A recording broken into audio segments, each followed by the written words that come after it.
So, ayun guys, nagbabalik tayo dito. So, ito yung tutuloy lang natin yung nakaraang hindi natin natapos. So, ito yung pagre-remove ng roles mula Active Directory hanggang print server. So, i-explain ko lang or i-analyze ko lang sa inyo kung ano yung ginawa niya dito. So, yun, tuloy na natin. So, play na natin. So, nakikita niyo dyan, nag-work group siya. Yan. Okay. So, nirestart niya lang para take effect yung ginawa niyong procedure. So, yan. Restarting na siya.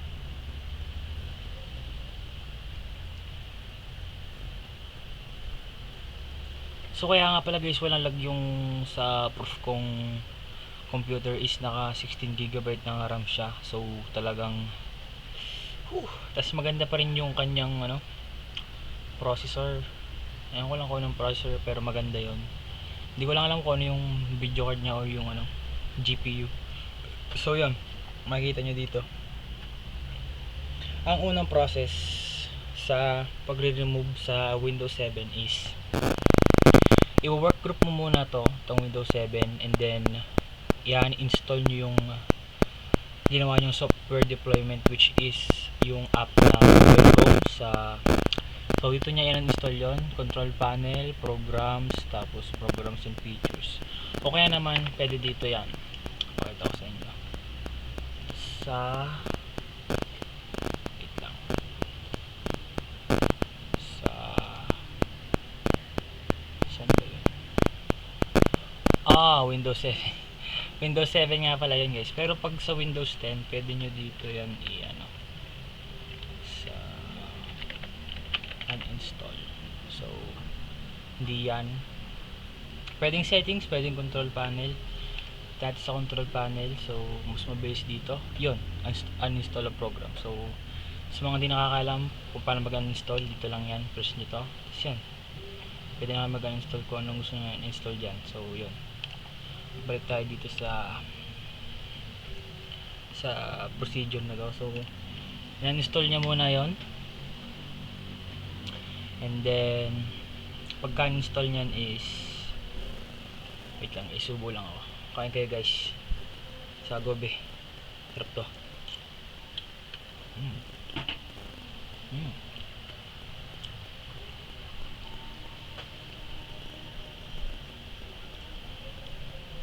So yun, uninstall na. So dyan mga gagamitin is yan, ncpa.cpl. So sa mga di nakakaalam, ang ncpa.cpl is, tingnan ko lang kung meron sa Windows 10 ito. Diba ito yun? Diba ito yung network settings nyo? Click nyo yan, papunta kayo dito, and then dito sa change adapter options. So yung ncpa.cpl ay yung parang shortcut dito. So yan, dito yan mapupunta. So try natin dito kung nagana dito. Pero lang ko nagana dito eh. So yun, enter nyo lang yan, then diretso na kayo doon. Diretso na kayo dito sa network connection. So dito nyo i-configure yung IP nyo at kung ano pa man, kung nakakonect kayo sa domain yun. So balik tayo dito. Excuse me.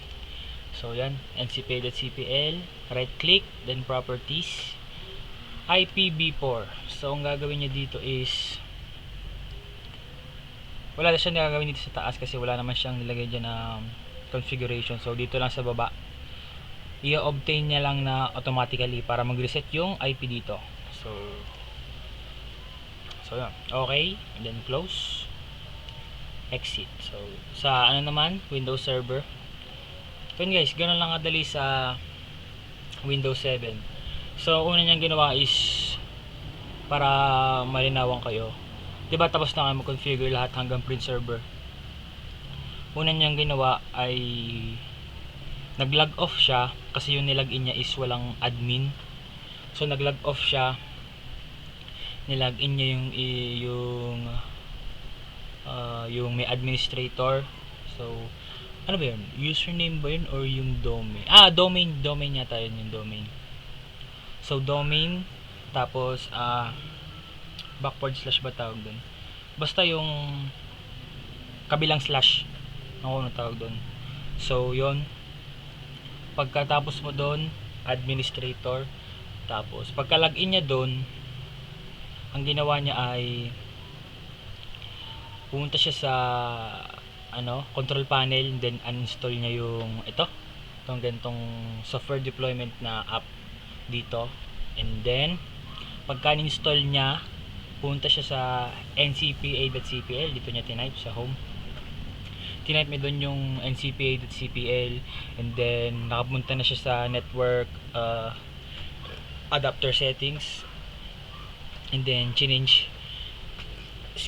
ni-reset niya yung IP address ng IPv4, ni-reset niya yon, and then obtain automatically, yun ang ginawa niya. Okay, and then okay na doon. So dito naman tayo sa Windows Server. Pagkapunta niya dyan, punta siya doon, group policy. So ito yung step by step guys. Yan, alisin niya muna yung mga GPO. So yan, delete. So dito siya nagpunta guys, features, tapos drop down, group policy, drop down, and then yung domain, yung forest or domain mo, drop down ulit, domains, tapos drop down, tapos i-click nyo lang itong domain nyo, and then makikita nyo na yung mga ginawa nyong GPO dyan. So yun, di-delete nyo lang siya, delete and delete, boom. Pagkatapos dyan guys, alam nyo na ang gagawin.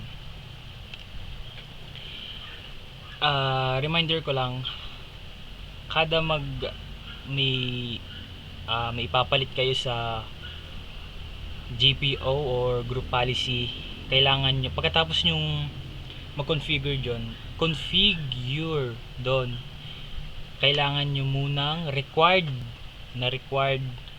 magpunta sa CMD or command prompt, and then run as administrator, tapos gp update space /force. Ang wala kung pwede yun ng wala space, pero try nyo na lang din. Pagka gp update nyo, mag-restart siya. So yun, parang nire-refresh na lang yung GPO, yung gp update yun, ina-update niya lang yung group policy. So wag na wag nyo kakalimutan yan guys. Tuloy natin yan, run as administrator, gp update, and then so yun, pwedeng walang space. Subo lang ulit ako sa Agobe. Set na sa Agobe guys.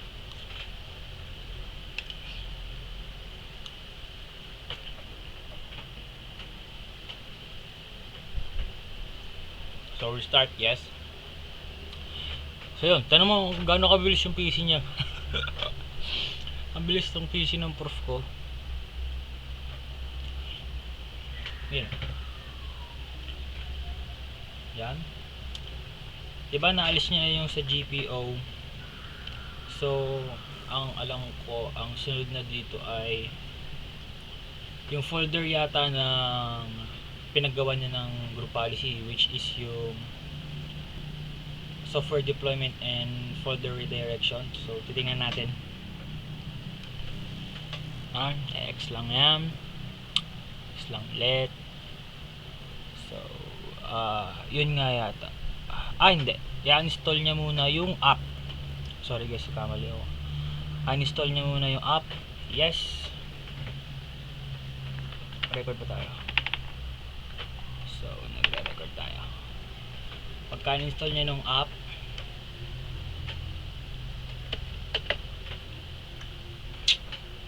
yun, roles, drop down, and DHCP. So yun pala guys, ang uunahin nyo ay i-delete yung or i-remove nyo yung scope na ginawa nyo. Ayun, drop down ulit doon, IPv4, and then yung scope nyo, i-delete nyo lang siya. Yan, yes. So yun. Sunod naman is yung file services. So ito yung sinabi ko na ba to? Hindi pa yata, pero ulitin ko na lang. kung di ko pa nasabi. Kung nasabi ko na pala. Ito yung file services is kailangan mong i-disable yung lahat ng ongoing na service sa role na file services para ma-delete mo yung folder ng software deployment and group yung folder redirection, kasi hindi mo siya ma-delete pag hindi naka-off yung file services or naka-disable, kasi parang may mga parang may mga admin na kailangan ka pang i-configure. So ito yung pinaka-basic o pinakamadali na procedure or method. So diretso natin. Ganyan. Punta siya dito. Yan. So makikita nyo yan. Di-delete nyo yan lahat. Ang ititira nyo lang ay yung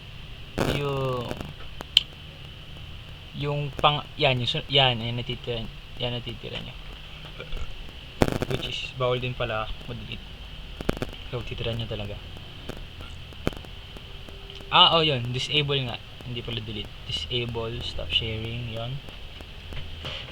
Then, punta na siya sa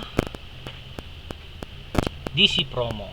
So, sa mga di nakakalam guys, ang DC promo is either i-activate mo yung Active Directory Domain Services. Ayun bang tawag? Yun, Active Directory Domain Services mo. Pagkakalagay mo lang ng role na ADDS pala. ADDS.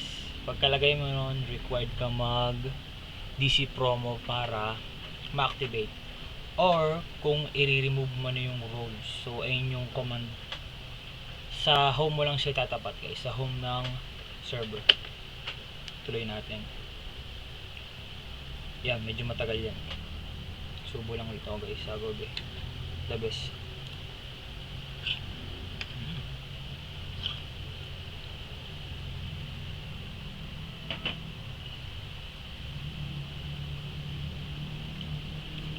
Yep. Wait lang, sana didinig yung parang malapot na tunog. Pasensya na guys. So, yan. Nakita nyo, balik tayo ng konti dito. May aso pa. Tayo dito ng konti. Ang lumabas dyan is, yan. Welcome to the Active Directory Domain Services Installation Wizard. Pwedeng install, pwedeng delete. Kagaya nga nasabi ko kanina. So, sa case dito, di-delete na siya kasi madami na siyang nalagay na role. So, next lang yan. Yan, and then delete. Yan, delete the domain. So, i-check nyo lagi yan para mawala na yung domain na ginawa nyo or forest. Next. So, pag ganan, di ba tingnan nyo, napindot nyo na yon, lumubog na eh. Diba? Wait lang. Pakita ko sa inyo. Wait lang. Tignan nyo ha. Lumubog na yon. Yon, kita nyo. So pag ganun, tapos walang lumalabas, huwag kayong magpapanik kasi naglo-loading lang siya. Medyo matagal talaga siya mag-loading dyan. So huwag kayong magpapanik, huwag kayong pipindot ng kung ano-ano kasi pwede yung mag-malfunction, may mangyayaring mga miscellaneous na kung ano-ano man. Basta magkakagulo-gulo lahat ng proseso nyo. So hintayin nyo lang siya. So kanin yung ginawa ng prof ko, naghintay lang siya, hindi siya nagpanic kasi alam niya napindot niya na. Pero ako minsan ginagawa ko yun, nagpapanik ako. Nakakabado eh. So yun, gawa na, and then check nyo lang ulit yun. Ano ba yun? Ang labo kasi. Delete all application. Yun, delete all application, partition, and this Active Directory. So yun, i-delete niya yung mga configuration na ginawa nyo sa Active Directory or ADDS na yun. Check nyo lang yan para ma-delete lahat. The next, hindi matagal din dyan. Yan, lalagay nyo yung password nyo. So huwag nyo kakalimutan yung password nyo kasi kailangan nyo talaga yan, hindi nyo marireset yan eh. Once nalagin niyo na yung password na yun, hindi niyo na ma-reset yun. Depende na lang kung may gagawin pa kayong mga iba't ibang process, procedure. Yan, reboot in completion, para automatic na siya magre-reboot pagkatapos nung ginagawang yan, loading na yan. So, iyan nangabaga. Oh my god.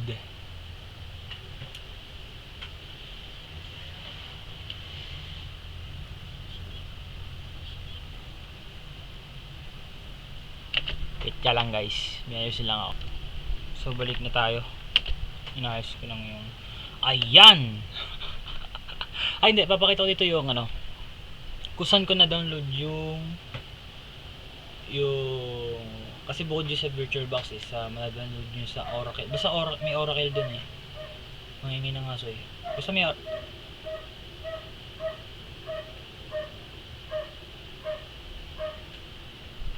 Oracle.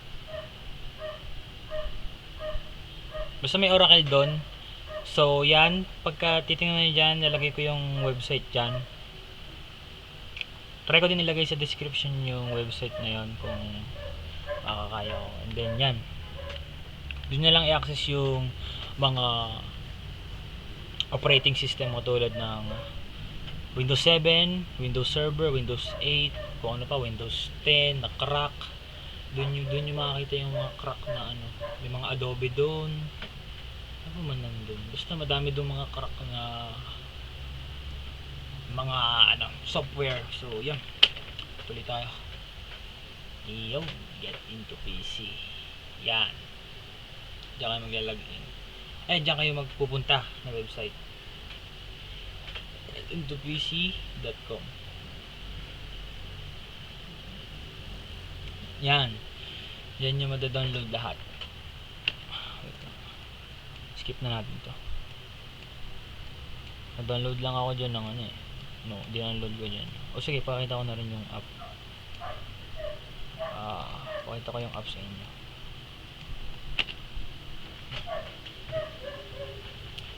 Geekvape.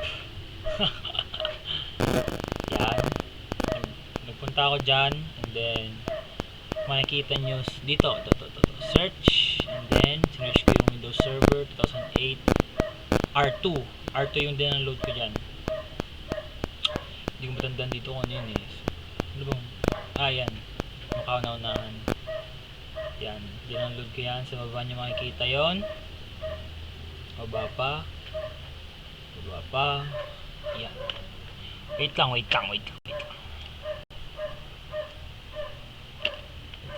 Ito yung mga requirements niya guys. Ito siya. Ang file niya is ito. ISO file na siya. So hindi nyo na siya burn ba ang tawag yan? Hindi nyo siya i-burn kasi naka-ISO na file na siya. Yung size niya is 3.20 GB and format niya is bootable. So yun, hindi nyo na siya i-burn, bootable ISO na siya. Diretso salpak na lang yun sa VirtualBox. At ito siya, nasan ba yun? Standard core. Saan ba yung requirements? Saan ba yun? Wait lang guys, nahanap ko lang yung requirements niya. Baba pa tayo. Ayan, compatibility. Wait na, balik na tayo. Gulo kasi no? Ayan, balik tayo dito.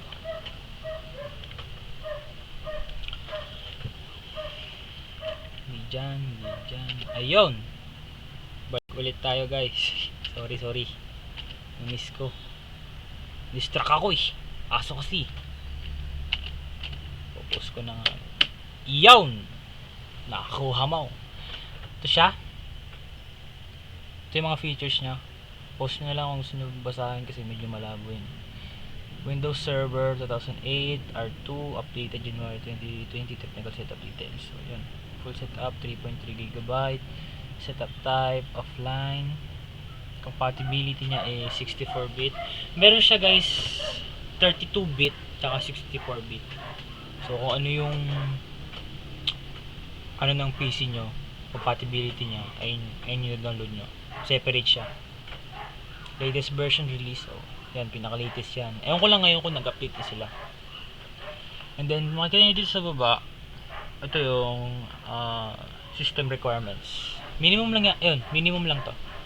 Make sure your PC meets minimum system requirements. So, ang memory nyo dapat is 1GB of RAM required. So, isipin nyo yung 16GB ni Sir. So, overpower na yun, guys. Sabi sa inyo. So, ang hard disk space nyo, 16GB of free space required. Processor nyo, 1GHz Intel Pentium processor or later. Kasi guys, pag ilalagay nyo na yan sa virtual box, para yung gagawa ng anong tawag doon? Partition. Para siyang gagawa ng partition.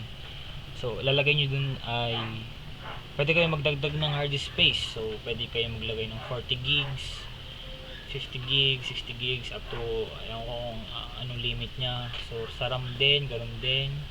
1024, 2048, yun, 2 gig, 4 gig, 8 gig.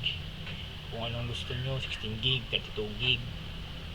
Kahit ano, basta may titira kayo sa PC nyo para mamaya sobrang sobrang smooth nga sa virtual box, pero sa PC nyo lag na. So parang lag na rin presyo. Tuloy tayo. Yun. Download 64-bit. Yan, download na siya dyan. Tapos nag-search ulit ako dito ng Windows 7 Ultimate. Hindi ko tanda kung alin dito yun eh. Temo, nalito pa ako dyan eh. Alin ba dyan sa dalawang yan eh. Kasi alam ko nag-start kami ng mga hands-on ay September, October yata or September. Basta maalin din sa dalawang. So, tanong mo naman guys. Litong-lito ang kuya mo ay si.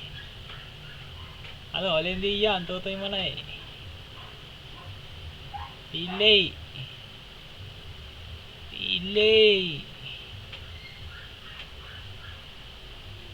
Siguro nag-chat ako dito sa kaklase ko.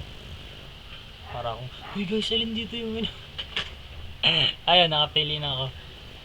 And then, yan. Download nyo lang dyan. Ang requirements naman nito ay damn! Hindi yata ito yun. 6GB. Hindi ito yun. Papalitan ko yata to. Ito ba yun? 6GB. Dito yun eh.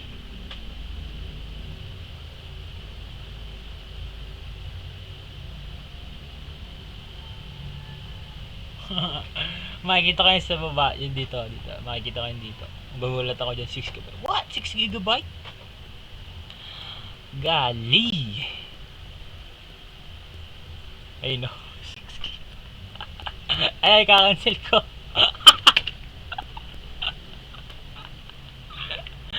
I-cancel ko. Ay, bonak AC. So yan, naghanap na naman ako kung alin dito yun. Litong-lito na ako sa buhay ko nyan.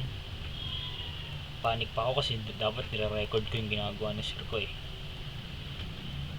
And then, ito na yata yun. Sana. Ito na sana. Ay, hindi makita yung hindi rin yun. Dito na ang kauna-unahan. Mali na naman ako sa pangalawa. Oh my. Yung nasaktuhan natin. Ayan yung ito yung niya, details niya. Ito 7, pwede siya 32 or 64-bit. 3.6GB yung full setup size niya, which is ayun yung talagang ginagamit ko, yung 3GB lang, hindi naman yung 6GB. Sobrang laki naman nun. Then yun. Ito yung requirements niya before you start Windows 7 Ultimate 32 64-bit updated. Make sure your PC meets minimum system requirements. So yun, memory, RAM 1 gig. Parehas lang sila. I-download ko na yan. Ayun na yun, promise, ayun na yun, promise.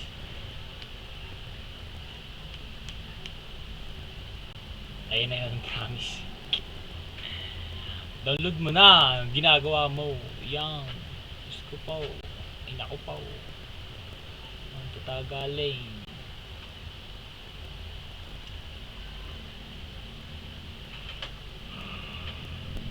Excuse me.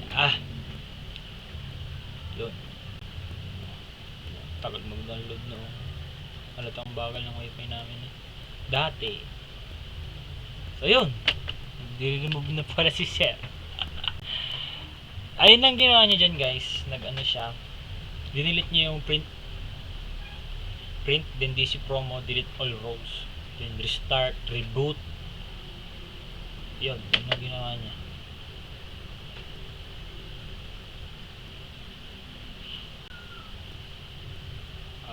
Balik, fast forward na natin dito. Yun, nag-ano na siya, restart, stopping services, shutting down, and then log in ulit. So bulang ulit ako ng sagobi guys, kain kayo ulit. Chop ito merienda guys, solid liquid gas carny.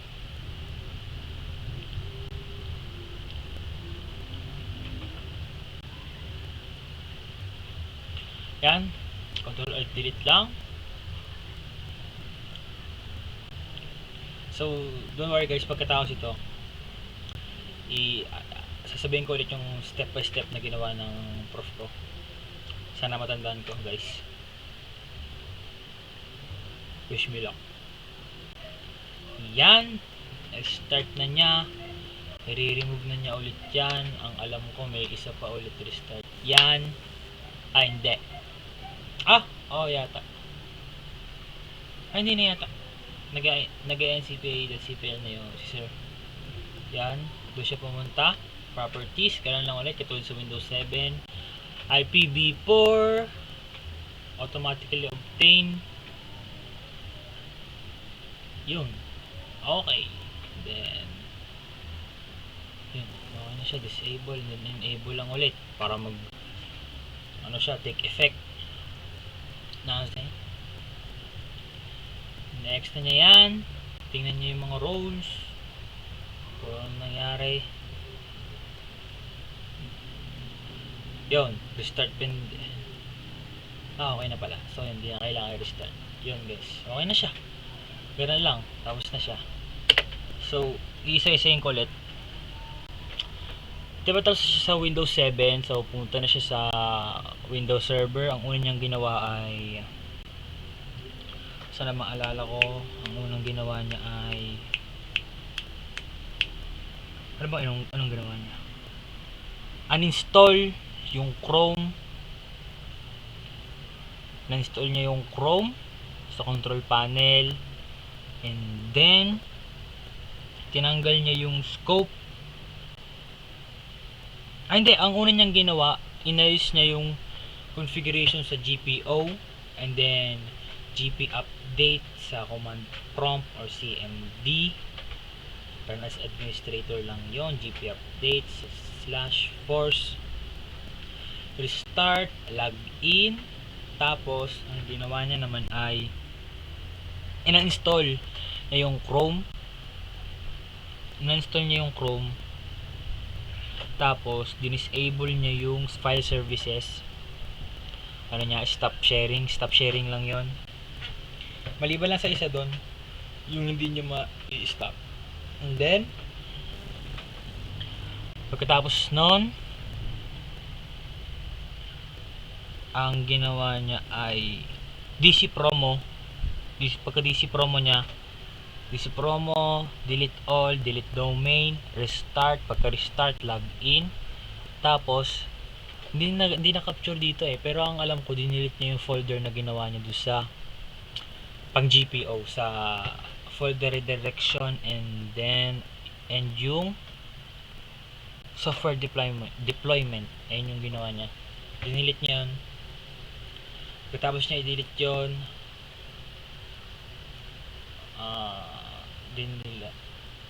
dinilit naman niya siguro yung print, or una yung dinilit niya yung print yung na printer na inad niya. Dinilit niya yon. Pagka-restart, bumalik dito, then nire-remove ulit yung mga roles, and then restart ulit. Pagka-restart ulit, log in, punta siya sa ncpa.cpl, obtain automatically yung IP address sa IPv4, tapos disable and enable para mag-take effect, and then boom, tapos na yung pagre-remove ng roles. So yun lang guys, ito na yung katapusan. Ito na yung outcome ng pagre-remove or ng result na pagre-remove. So ganun lang guys yung mga process, mga methods, pero may mga iba pang methods dyan na mas mabilis eh, pero tsaka na natin yung itatakal pagka nagka-internet na ako. Hopefully magka-internet kami. Yon. Then yun lang guys, sana magsubaybay kayo sa aking mga videos. Dapat daily upload ako pero so yun guys, thank you.